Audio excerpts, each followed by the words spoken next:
Esto supongo que es mi papel. A ver. Te vayas metiendo, sí. El sueño de mi vida se va a realizar, voy a hacer cine.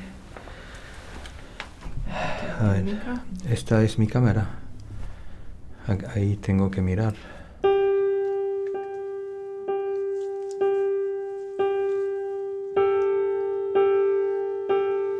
¿Queréis saber quién es Siegfried Mehr?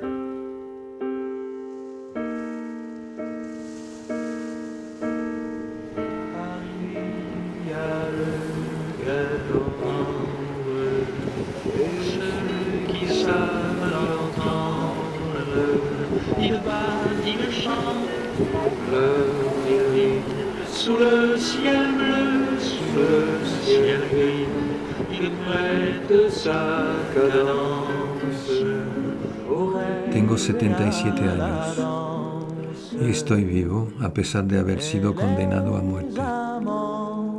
He ganado 70 años de prórroga y sigo sin explicarme cómo salí vivo de aquel lugar del que solo se salía reducido a humo por una chimenea. Mi número es el 117.943. Soy un niño judío deportado en Auschwitz. Me llamo Luis Navasso.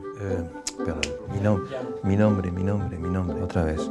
Mi nombre es Luis Navasso. He nacido en Madrid, calle Don Quijote 43, Cuatro Caminos.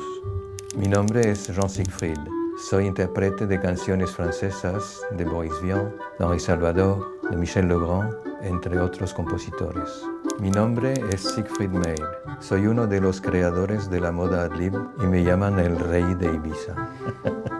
Mi nombre es Bacharach. Soy pintor, escultor y he hecho mi primera exposición a los 76 años.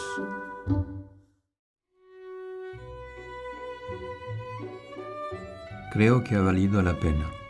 Realmente ha sido maravilloso vivir estos 77 años. La mayoría de personas de mi edad esperan la muerte. Yo no. Creo que el destino aún me tiene algo preparado.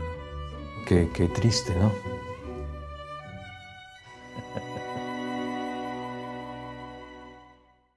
Muy Hitchcock. Muy bien. Con la música. Tun, tun, tun, tun.